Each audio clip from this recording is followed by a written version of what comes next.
Hey, you. What are you doing here? I'm just waiting for my shift. Your shift? Huh. Okay. Sure. I work here, sir. I'm an employee. You're loitering. Get up. Let's go. But I really do work here. I don't want to hear it. You're leaving. Now.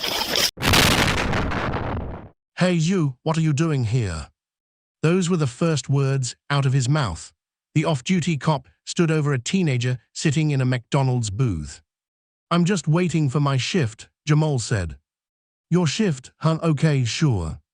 I work here, sir. I'm an employee. You're loitering. Get up. Let's go. But I really do work here. I don't want to hear it. You're leaving now. Officer Derek Mullins had no idea what he just walked into. In the next 47 minutes, his whole career would fall apart. The police department would start an investigation, and McDonald's would file a $1.9 million lawsuit against him. The quiet teenager in the red polo was not some random kid. He was an employee with a perfect record, Employee of the Month, twice. His manager had worked at McDonald's for 23 years. She knew exactly how to handle people like Mullins. And the 8 security cameras in that restaurant, they were recording everything. Before I continue, let me ask you something.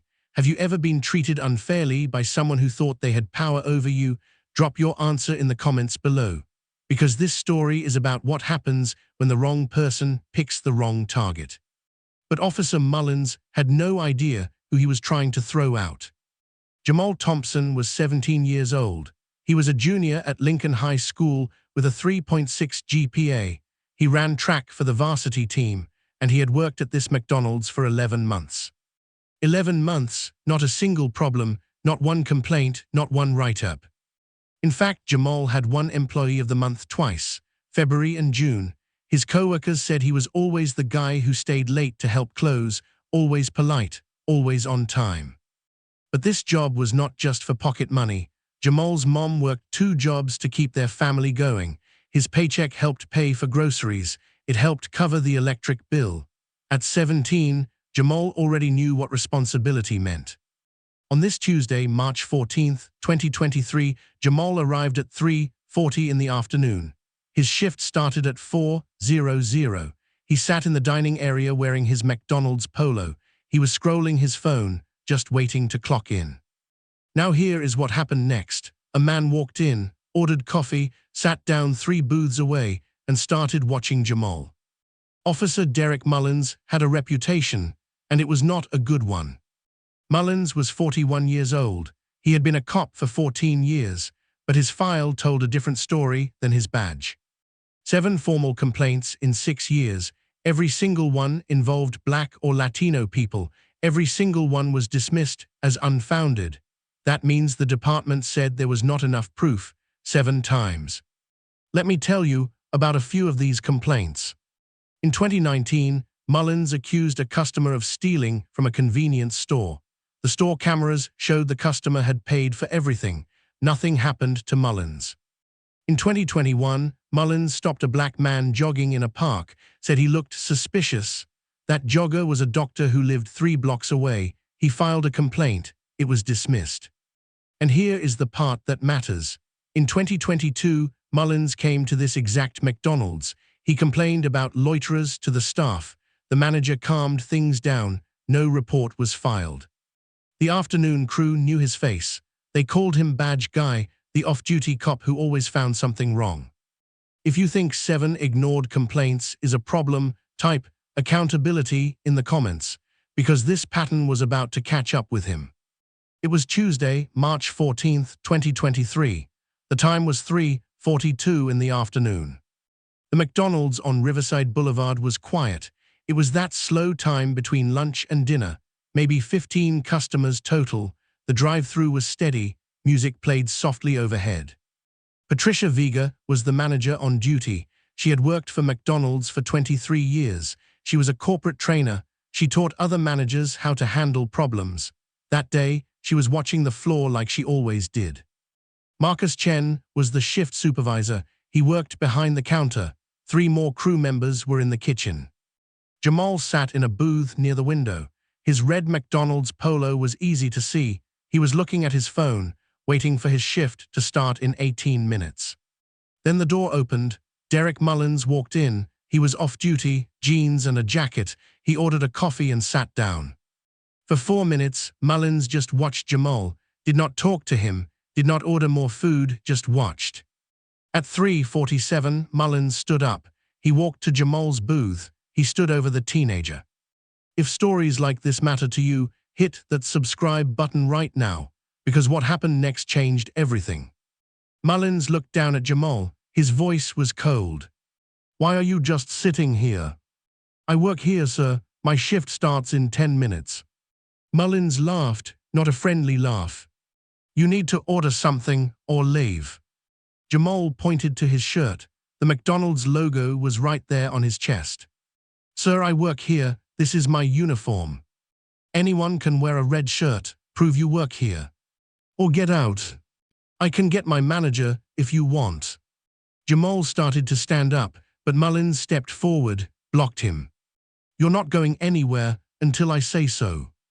His voice was getting louder now. Other customers started to notice. An elderly woman at a nearby table looked over. A father with 2 kids stopped eating. Jamal stayed calm. His voice was steady.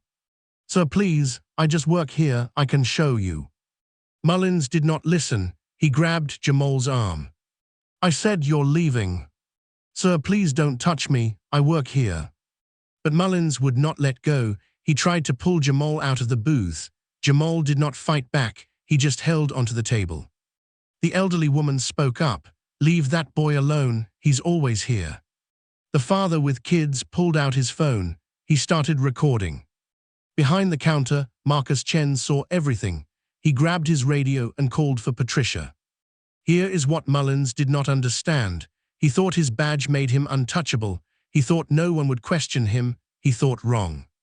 What do you think should happen to someone who grabs a teenager for no reason? Let me know in the comments. Patricia Vega walked across the restaurant floor. Her steps were calm. Her face was serious. "Excuse me, what's going on here?" Mullins looked at her. He did not let go of Jamal's arm. "This kid is loitering. I'm handling it." Patricia kept her voice steady. "I'm the general manager. That young man is my employee. He's scheduled to work in 8 minutes. She held up her tablet. The work schedule was right there on the screen. Jamal's name, his shift time, everything. Mullins barely looked at it. "I don't care what your schedule says. This kid was loitering. He's wearing our uniform. He's in his workplace, waiting for his shift. That's not loitering, sir." Now Mullins turned his attention to Patricia. His voice got mean. "You want to lose your job over this?" Patricia did not blink. "I've been with this company for 23 years. I know exactly what I'm doing."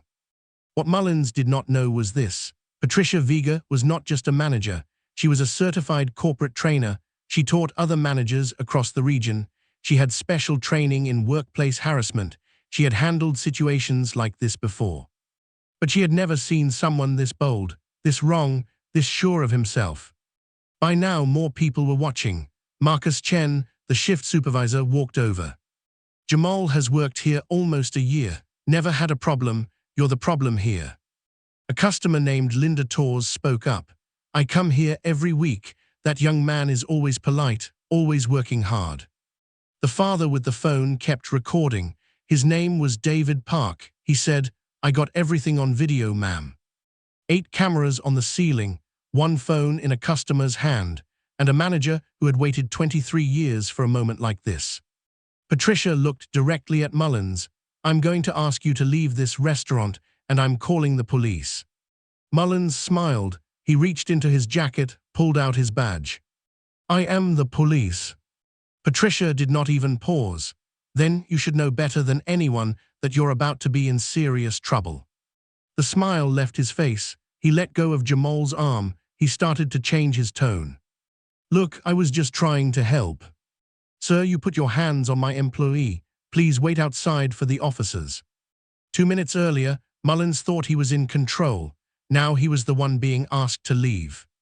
That moment when his face changed, when he realized he had messed up, type "karma" in the comments if you saw it coming. 8 minutes later, 2 police cars pulled into the parking lot. Officers Sarah Mitchell and James Cooper walked through the door. Mitchell had been on the force for 12 years. Both officers recognized Mullins right away. They knew who he was. But that did not change how they did their job. They separated everyone. They talked to Patricia first, then Marcus, then Jamal, then the witnesses, one by one. Officer Mitchell asked David Park to show her the video on his phone. She watched it right there in the restaurant. Her face got serious. Then they talked to Mullins. He had a different story. The kid wasn't wearing a uniform when I first saw him. Mitchell checked the security footage. It showed Jamal walking in at 3:40 wearing his McDonald's polo, the same shirt he had on now.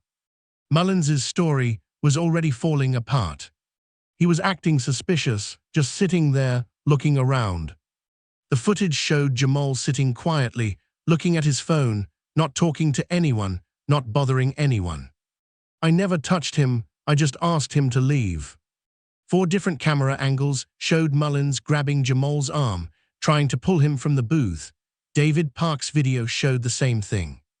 3 claims, 3 lies, all caught on camera. Officer Mitchell made her decision. She asked Mullins to leave the property. Patricia filled out a trespass order. Mullins was officially banned from this McDonald's. Her officers filed an incident report. Everything was documented. Mullins tried one more time. "Come on, we're on the same team here." Mitchell looked at him. "Sir, I think you should go home." Mullins walked out the door. Some customers actually clapped.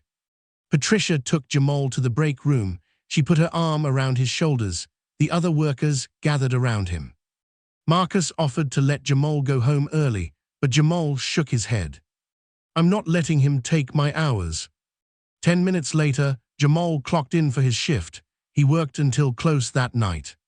If you believe workers deserve protection, hit subscribe, because this story is just getting started. While Jamal was finishing his shift, David Park was at home. He uploaded his video to Twitter at 5:00 that evening. The caption said, "Cop tries to arrest McDonald's employee for working." By 6:00, the video had 50,000 views. Local activists started sharing it. By 8:00, it was trending in the area, 200,000 views. News stations were sending messages. By 10:00, the local news ran the story on TV. By midnight, the video had 2.1 million views. It was everywhere: Twitter, TikTok, Facebook. National news picked it up. The comments came flooding in. "This is why we can't have nice things. Kid can't even go to work. That manager is a queen. Protect her at all costs. 14 years on the force and 7 complaints. How is this man still employed?" Jamal handled this better than most adults would. That kid has character. The story went from local to national in less than 24 hours. CNN covered it. MSNBC covered it. The Washington Post wrote about it. McDonald's corporate office released a statement the next morning. They said they were deeply disturbed by what happened. They promised to take action. Mullins tried to save himself. He posted on Facebook saying it was all a misunderstanding. He said people did not have the full context. That post lasted 2 hours before he deleted it. The backlash was too strong. This story was shared millions of times. Share it if you think others should see what happened. 3 days after the video went viral, McDonald's did something most companies never do. They filed a lawsuit against a police officer. The lawsuit was for $1.9 million. They said Mullins had assaulted their employee, harassed him, caused emotional distress, interfered with their business. But wait, there is more to this story. Jamal's family also filed a complaint. They went to the city and reported civil rights violations.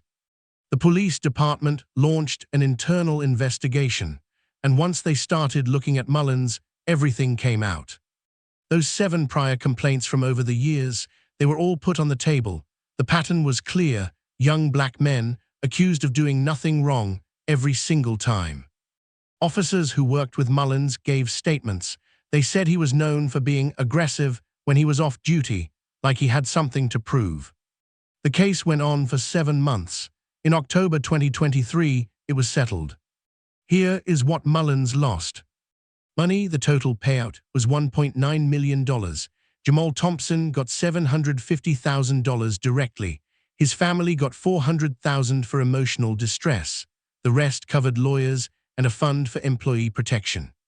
His career: Mullins was fired from the police department in August 2023. The official reason was conduct unbecoming of an officer. He lost part of his pension. His police certification was taken away. He can never work as a cop in that state again. His freedom: a judge ordered him to stay at least 500 feet away from Jamal, away from his home, his school, his workplace. He was banned from every McDonald's in the country. Mullins released an apology written by his lawyer. People called it hollow, forced. He has not spoken publicly since. Jamal's response was simple. Through his family's lawyer, he said, "I just wanted to go to work. No one should have to fight for the right to do their job." But here is the part that really matters. McDonald's gave Jamal a full college scholarship. They made him an ambassador for their youth program. They flew Patricia Vega to headquarters to train other managers on how she handled the situation. Something good came from something terrible. A few months later, Jamal stood at a podium in a community center. Reporters were there. Cameras were rolling. He was nervous, but his voice was clear. "I had nightmares for weeks after it happened. Every time someone walked up to me at work, my heart would race. I was scared to go to my own job, and I loved that job." He paused, took a breath. "My manager, Patricia, told me something I will never forget. She said, 'You have just as much right to be here as anyone else, and I will always have your back. Every worker deserves a manager like that.'" Then he spoke to other young workers. "Know your rights. Write things down. Keep records. Don't let anyone make you feel like you don't belong somewhere you earn the right to be." He had a message or people in power too. A badge doesn't give you the right to harass people. Power should come with more responsibility, not less. Finally, he thanked the people who helped him: Patricia, his co-workers, David Park, who recorded everything, everyone who shared his story online. His last words were the ones that stuck with people. "I was just a kid trying to work, and I found out that sometimes just existing while black is enough to make someone see you as a threat. That has to change." The room was silent, then the applause started. This case made one thing clear. Jamal got justice because he had a brave manager, security cameras, a viral video, and a corporation with lawyers. Most workers have none of those things.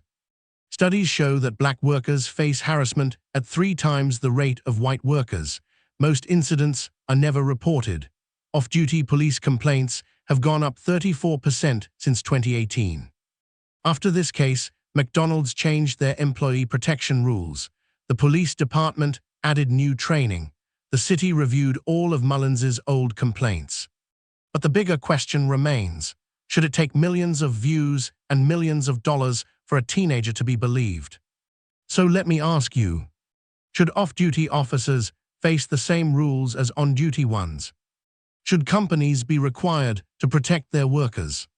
Should it take a viral video for a 17-year-old to be taken seriously?